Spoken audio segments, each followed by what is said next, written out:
오늘 저녁에 증거할 말씀의 제목은 주보에 있는 대로 가말리엘의 충고와 사도들의 혼방, 이런 제목을 함께 은혜 받고자 합니다. 제목을 한번 따라서 해봅시다. 가말리엘의 충고와 사도들의 혼방. 혼방이라고 하는 건 풀려난 것을 가리키죠. 다시 한번 합시다. 가말리엘의 충고와 사도들의 혼방. 누가 충고했어요? 가말리엘이. 누가 혼방됐어요? 사도들이. 네. 이 핍박 가운데서도 하나님의 능력으로 복음이 전파되어졌고, 그 다음에 교회가 부흥이 되어 왔습니다. 이 사탄은 언제나 이 개인이나 가정, 그리고 이 교회가 신앙적으로 좀 나아지고 부흥이 되면 여지없이 물어뜯려고 하는 이 반대 현상이 일어난다는 거, 우리 언제나 기억해야 할 것입니다. 특별히 이제 이 공회원들 앞에 서서 오늘 신문을 봤는데, 그 신문 받는 이 중대한 이유는 과거의 사도들로 하여금 예수님의 이름으로 복음을 전하지 말아라 명령을 해놨단 말이에요. 그런데 이 사도들이 그 명령을 거스리고 계속해서 복음을 증거했고, 또 예수님을 죽인 피를 자신들에게 돌린다고 이 사도들을 붙잡아 놓고 이제 재판하는 거예요. 거기 한번 보실까요? 27절부터 좀 읽어주세요. 27절부터.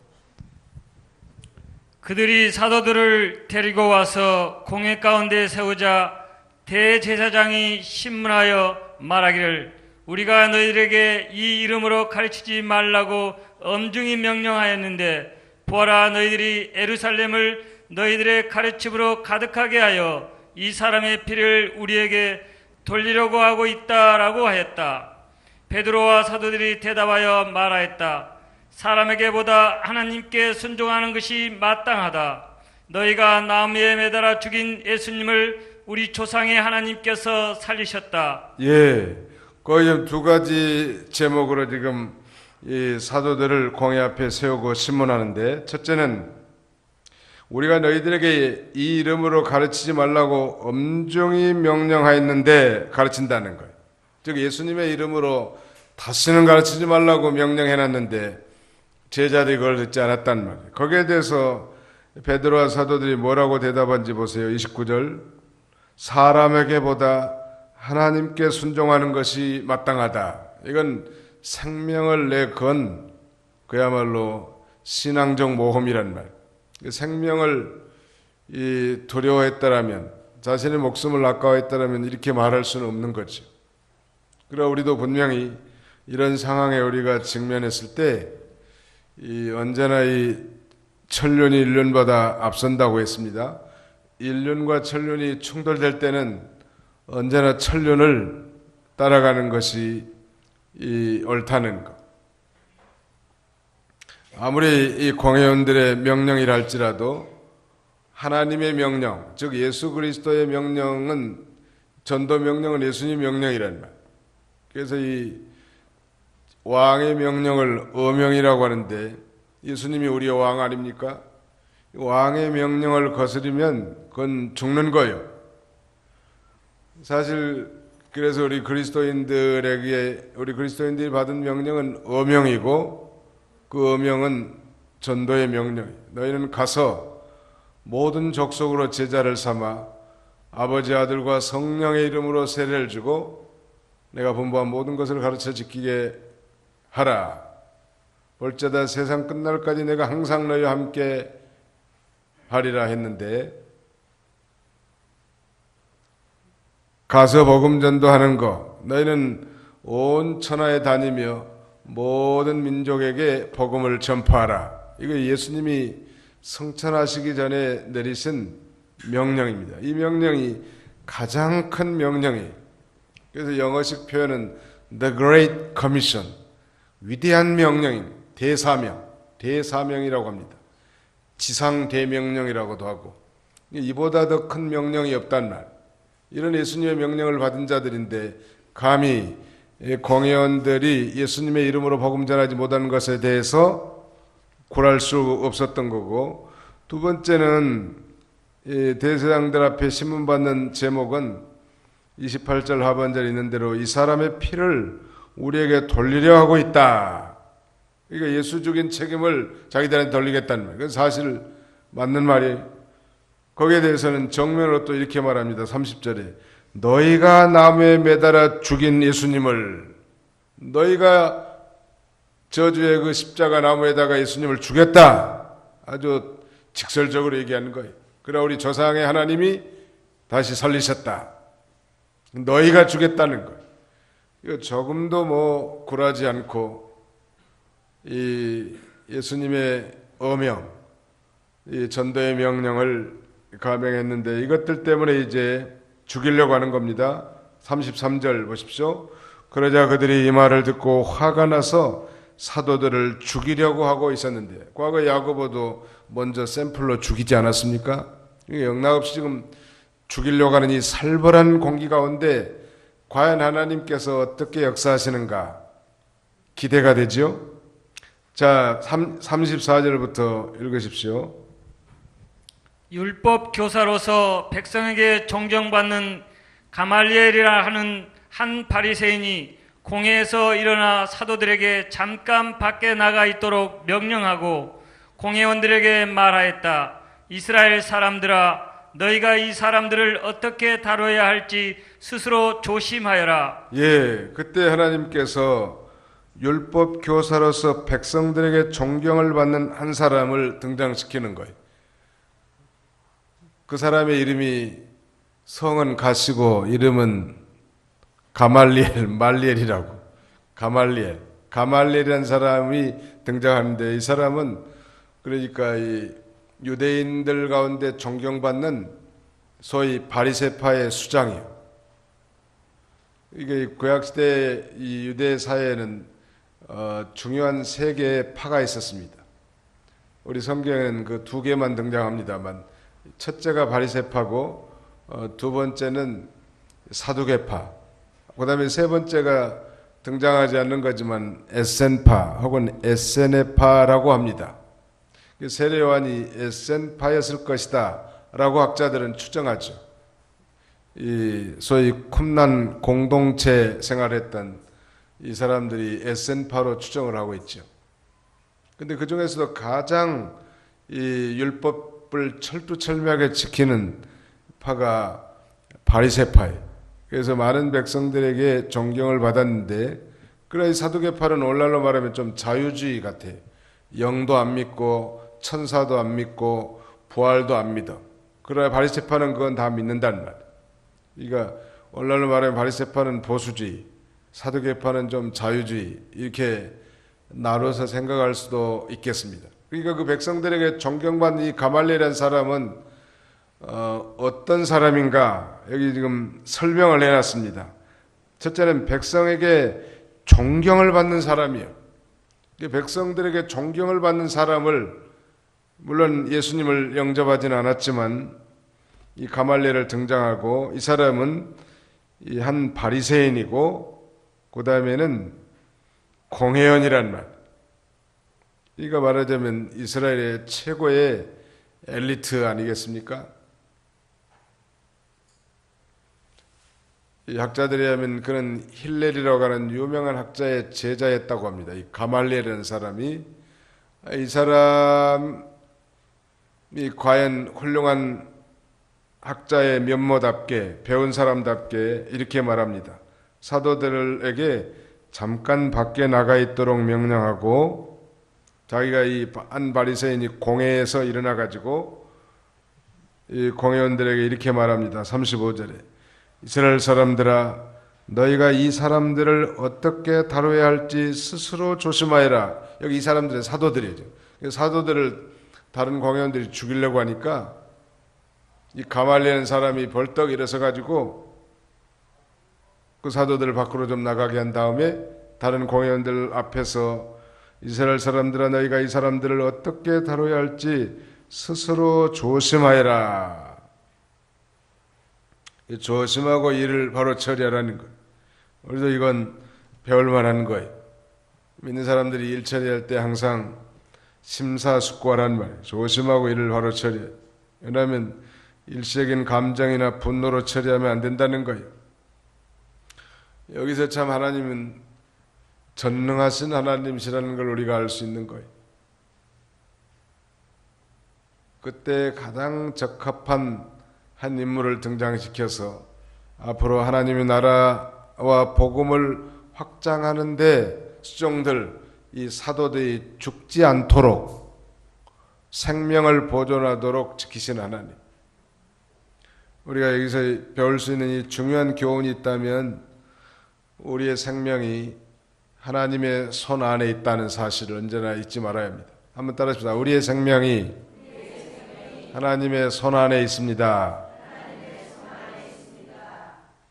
어떤 선전 보니까 이 손 안에 있소이다 하면서 광동탕 그런 선전을 하더라고. 우리의 생명이 누구 안에 있어요? 하나님의 생명, 하나님의 손 안에 있는 거예요.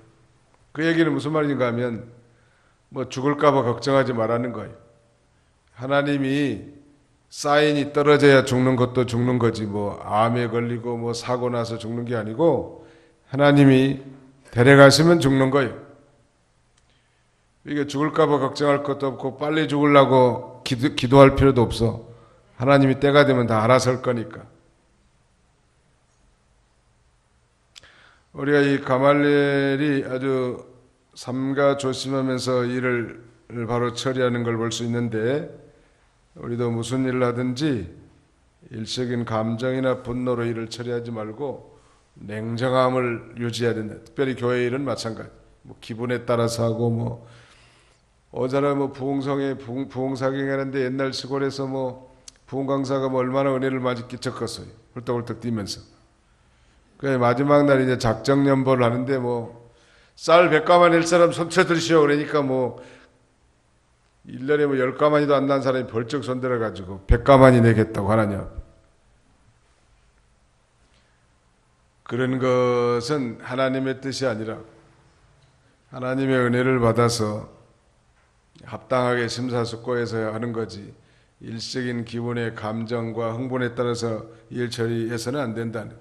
그러면서 두 가지 예를 듭니다. 첫째는 드다라는 사람의 예를 들었고요. 두 번째는 갈릴 사람 유다의 예를 들었는데 이 드다라는 사람이 일어나 가지고 36절에 36, 37 한번 읽어주세요.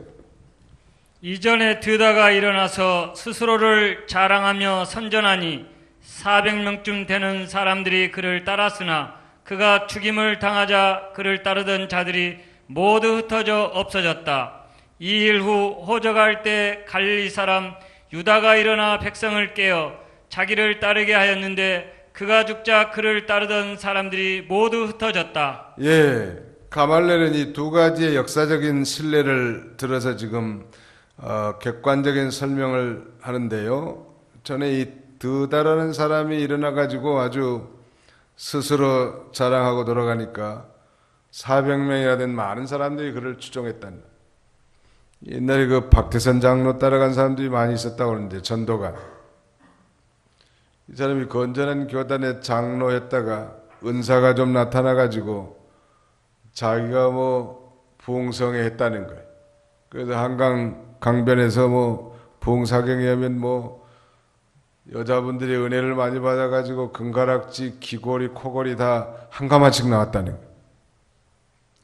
그래서 그 사람 많이 따라 가지고 어디 부천에다가 신앙천을 건설했는데 이게 잘못된 거잖아요. 나중에는 자기가 감람나무라는 거예요. 자기가 재림주라는 얘기예요. 예수님이라는 거예요. 많이 따라갔고 정신 똑바로 차는 사람 다 돌아왔는데 아직도 그 잔재가 남아있는 모양이에요. 이 드다란 사람이 상당히 대단한 모양이에요. 그래서 그 사람을 400명을 이렇게 쫓아갔는데 그 지도자 드다가 죽으니까 그 따르는 사람들이 다 흩어져 버린 거예요. 그 다음에 두 번째 등장한 인물은 이 유다라는 사람인데 이 주후 6년 수리아 총독이 호적을 시켰는데 이 갈릴리 지방은 이 수리아의 통치에 있었기 때문에 호적을 했다고 합니다. 그 호적한 목적은 뭐냐면 세금을 거두려고 하는 거예요. 그런데 이 유다라는 사람이 일어나서 세금은 오직 하나님께만 바쳐야지 이방 나라에 바치면 안 된다고 주장했는데, 그때 많은 사람들이 이 유다라는 사람과 동조해서 갔는데 결국 유다가 잡혀서 처형당하니까 그 따르던 사람들이 모두 다 흩어져 버린 것입니다.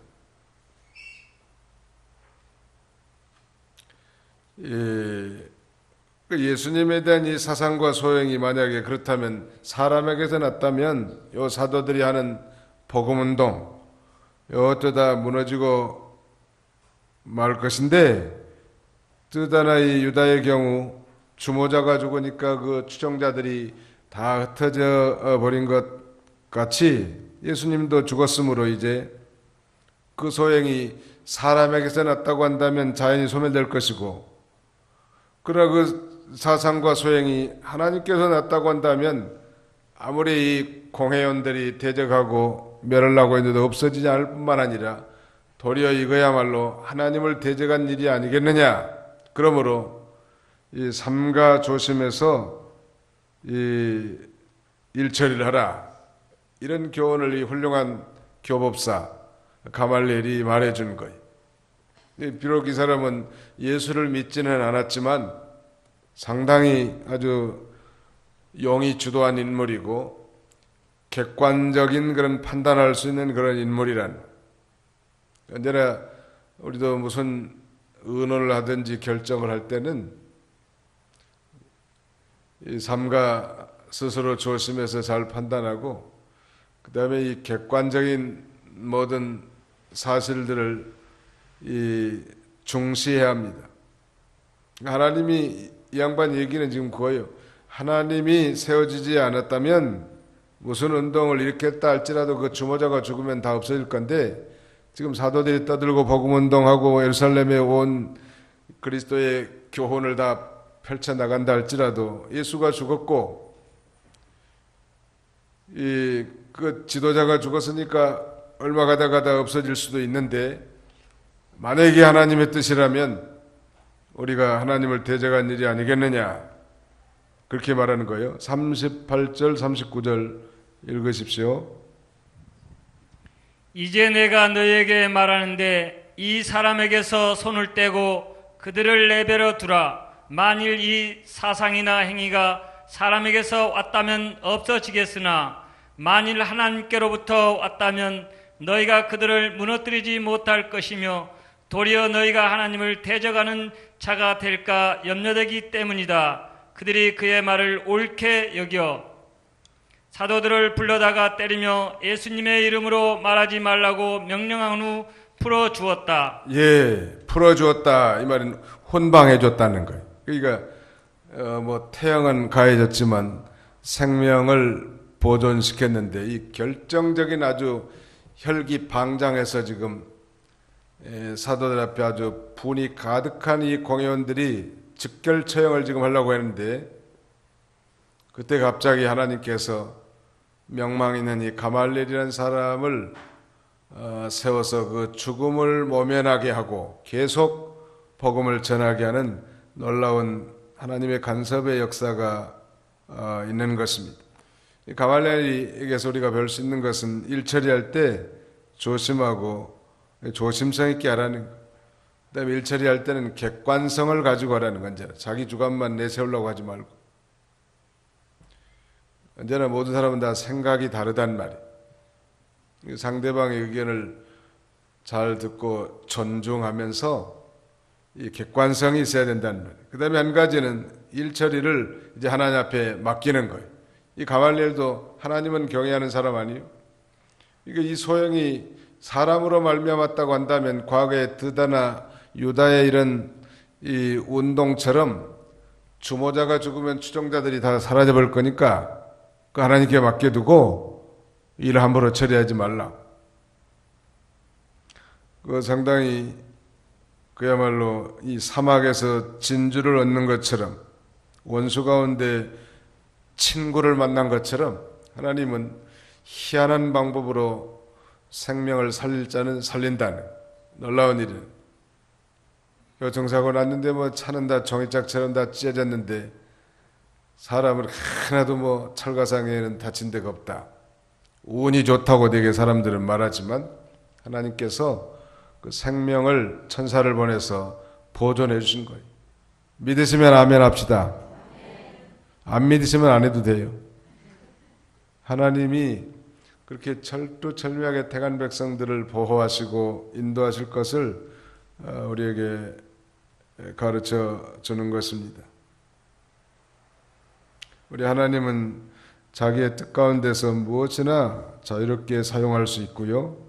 하나님의 뜻과 허락하심이 아니면 사람은 누구나 죽지 않는다. 참새 한 마리가, 참새 두 마리가 한 앗사련에 팔린다는 것, 그것까지도 하나님이 주관하신데 이 하나님의 형상을 닮아 창조된 자기 백성들을 방치하겠다는 말. 우리는 그걸 확실하게 믿어야 할 것입니다.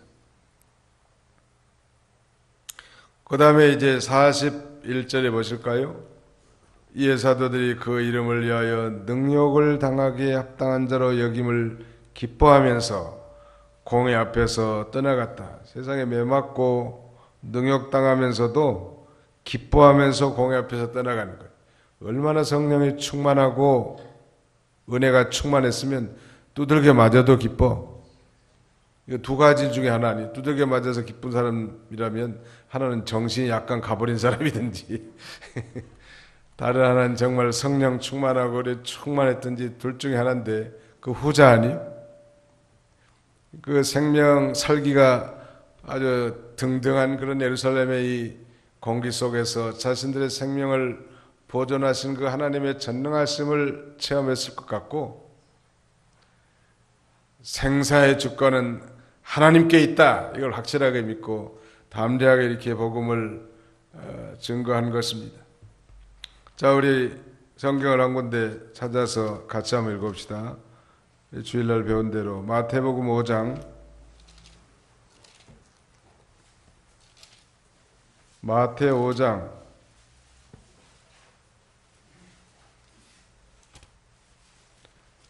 11절로 12절 같이 한번 읽겠습니다. 마태복음 5장 11절로 12절 시작. 나 때문에 사람들이 너희를 모욕하고 박해하며 거짓으로 너희를 대항하며 온갖 악담을 할 때는 너희는 복되니 기뻐하고 즐거워하여라. 하늘에서 너희 상이 크기 때문이다.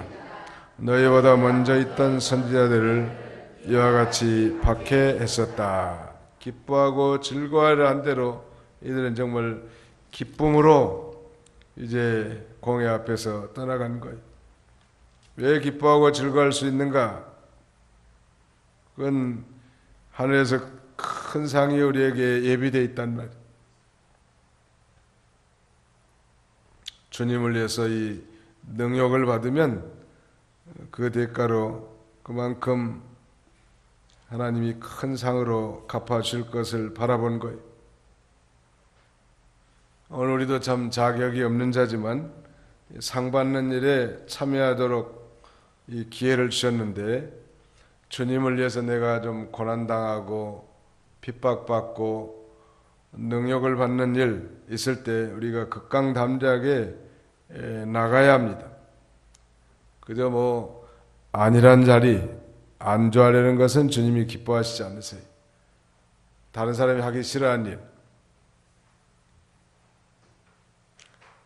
안양평강교회 자리가 원래는 대신 측의 이 세종안교회 자리였는데 그 너무 교회가 부흥이 많이 돼가지고 오뚜기 식품 그 공장 한 블록을 사가지고 크게 짓고 나가고, 그 자유교회는 판다고 그래서 우리 평강교회가 그걸 매입을 한 거예요.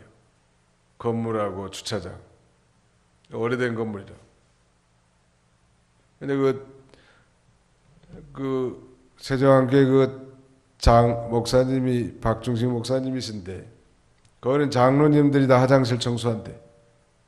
아예 장로를 시키길 때 화장실 데리고 다니면서 같이 아마 목사님도 뭐 수채구멍도 닦고 아무튼 그런 모양.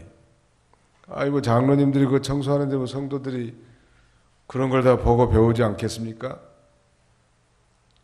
그러니까 다른 사람이 하기 싫은 일, 가장 지저분한 일, 어려운 일, 이거 하는 게 사실은 기쁨이 대단한 거예요.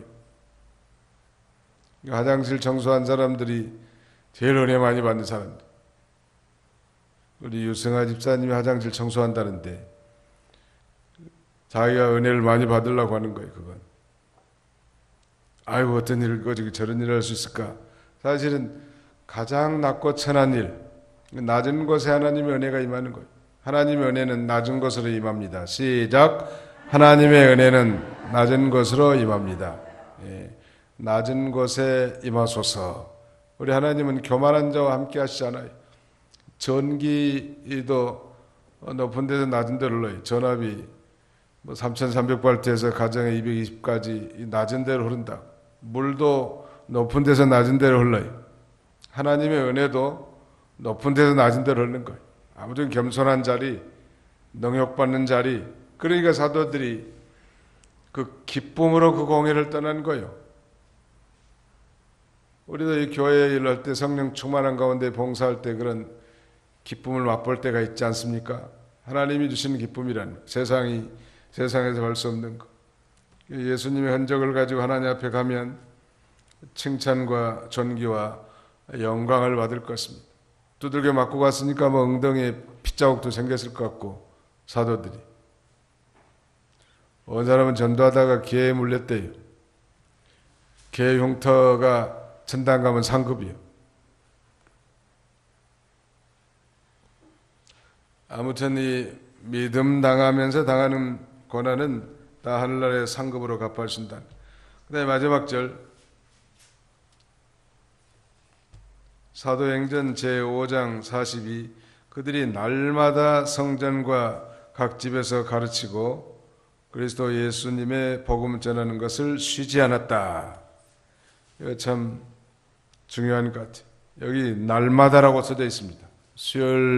수요일마다 뭐 주일마다가 아니라 날마다 성전과 각 집에서 가르치고 그리스도 예수님의 복음 전하는 것을 쉬지 않았다. 날마다 하는 사람은 누가 일주일에 뭐 두세 번 모이는 교회하고 날마다 모이는 교회하고 뭐 경쟁한다면 누가 이기겠습니까? 날마다 모여서 예배하고 찬양하고 또 기도하는 그런 교회가 부흥한 건 당연할 거란.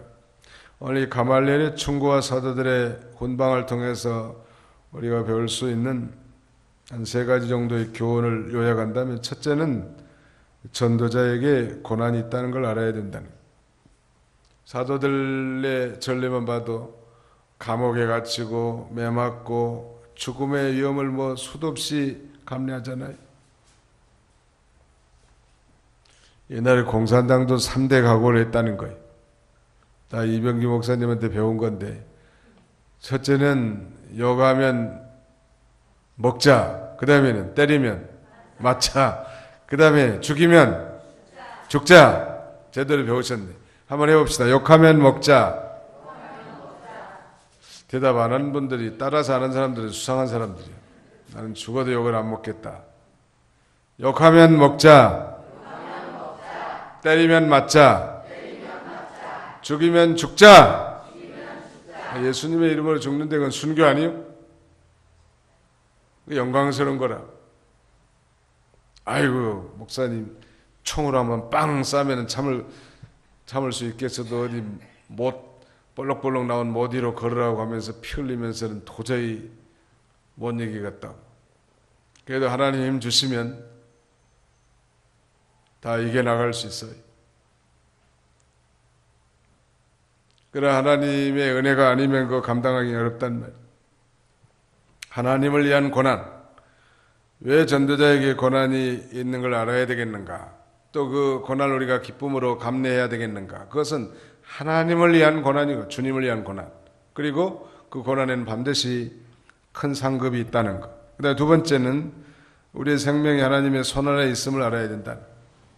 아무리 뭐 죽을 환경이잖아요. 지금 영락없이 죽을 환경에 처한 사도들이지만 하나님이 가말리엘이라고 하는 사람을 등장시켜서, 이 가말리엘은 실제로 율법의 교법사인데 바울의 스승이기도 합니다.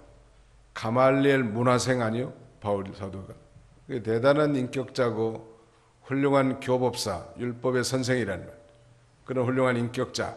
비록 예수님을 영접하지 못했지만은 뭐 전설에 의하면 그가 후에 뭐 영국으로 건너가서 복음을 전해 들었다는 그런 이 전설 따라 삼천리가 있는데, 그건 믿을 판을 못 되고, 분명한 한 가지는 예수 믿지 않는 사람 가운데도 이렇게 훌륭한 인격자가 있다는 것.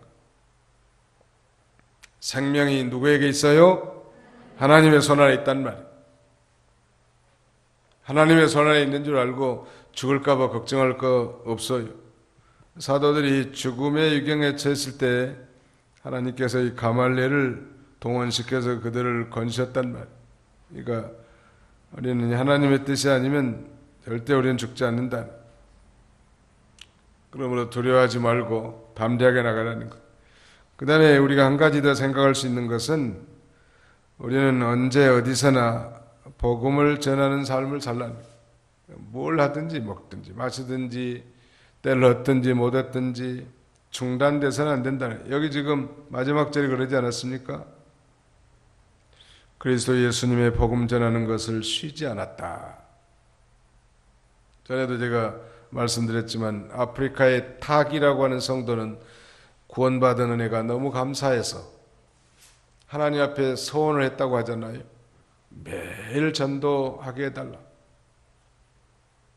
우리 조사모님이 매일 전도하시는데 참 천당 가실 때까지 건강해가지고 그렇게 전도하시면 좋을 것 같습니다. 매일 전도했는데 어느 날은 비가 너무 많이 와가지고 전도를 못하고 집안에 들어가가지고 걱정을 많이 하니까 하나님 앞에 매일 전도한다고 소원했는데 오늘 전도 못해서 큰일 났다. 아니나 다를까 한참 있으니까 어떤 사람이 비를 피해가지고 그 집으로 들어오더래. 그래서 그 사람에게 전도했다는 그런 유명한 얘기가 있어요. 하나님이 하려고 하면 희한한 방법으로도 소원도 준행하게 하고 복음을 전하게 하는데, 어떤 방법으로든지 이 복음 전하는 일을 우리가 중단해서는 안 된다는 거예요. 언제까지 해야 될까? 개인의 종말까지. 가락동북에 이숙렬 집사님이 계셨는데 그 양반 하여 전도 모임 때 한 번도 안 빠져요. 뭐 전도도 잘 못해. 근데 전도 모임엔 안 빠져요. 항상. 그러다가 뭐 주일 한두 번 빠지고 천당 가셨는데, 그 자녀손들이 예수 잘 안 믿었는데 예수를 아주 잘 믿고 지금 아주 기동 집사들이 돼 있다고. 자녀들 또 그 손자도 아주 뭐 주일학교 교사도 한다는 거. 며느리도 아주 믿음이 좋은 사람이 돌아가지고 아주 복을 많이 받았어. 이 부모가 믿음을 지키면 어떤 방법으로든 하나님이 또 복을 주신, 신령한 복을 하나님이 주신다는 거예요. 우리가 언제 어디서나 방법은 여러 가지겠죠. 여러 가지 뭐 이웃집에 뭐 김치 한 삽을 갖다 준 것부터 시작해가지고 진정으로 사랑을 나누면서 기도하면 하나님께서 사랑하는 마음도 주시고 그들 하나님께로 인도해 줄 것입니다. 우리가 이런 고난 가운데서, 핍박과 어려운 가운데서도 복음 전도자로서의 사명을 잘 감당하는 그런 저와 여러분들이 다 되시기를 간절히 바랍니다. 그러면 이제 찬송하겠습니다. 잠깐 기도하고 찬송합시다. 하나님 아버지 감사합니다. 오늘도 어중에 저희를 지켜주시고 이 3일 저녁에 주의 전으로 나와서 십자가를 바라보고 주의 보혈에 의지해서 자백하고 회개하며 또 말씀과 성령으로 우리의 심령을 새롭게 해서 하나님 앞에 예배드릴 수 있도록 은혜 주심을 감사합니다. 육체의 부패성을 따라 살지 않게 해주시고 우리의 중생한 영이 성령의 인도를 따라 살아가도록 도와주시고, 항상 우리가 가난한 심령, 하나님이 아니면, 하나님의 도우심이 없으면 살 수 없는 자와 같은 그런 가난한 심령, 가져서 우리의 심령에 천국이 충만하게 임하게 해주시고, 의에서 이 핍박을 받는 자가 복이 있다고 했는데 또 천국이 저희 것이라고 말씀하신 것처럼 우리가 이 바로하지 못한 것들을 고치고 정말로 우리의 심령 속에 말할 수 없는 팔복이 임하도록 하나님 역사에 주시옵소서. 이 자비로우신 하나님, 생명의 위태로운 가운데서도 하나님이 기적적인 방법으로 하나님이 저들의 생명을 보존한 것처럼 우리가 지금까지도 하나님이 지켜주셔서 여기까지 왔는데 앞으로도 모든 걸 하나님 앞에 맡기고 주님과 동행하며 살아갈 수 있는 저희가 다 되게 하여 주옵소서. 때를 얻든지 못 얻든지 우리 개인이나 가정이나 우리 교회적으로 이 복음을 전하는 일을 중단하지 않게 해주시고 많은 영혼들에게, 택한 백성들에게 복음을 증거하는 우리의 삶이 되도록 하나님 축복해 주시옵소서. 이를 위해서 약한 자들은 강하게 해주시고 병든 자들을 고쳐주시고 가난한 자들을 부하게 해주시고 또 상처받은 자들을 싸매주시고 회복시켜 주셔서 어떻게든 이 복음의 위대한 도구로 영광의 그릇으로 쓰임받는 저희가 다 되게 하여 주시옵소서. 예수님의 이름으로 기도하옵나이다. 아멘.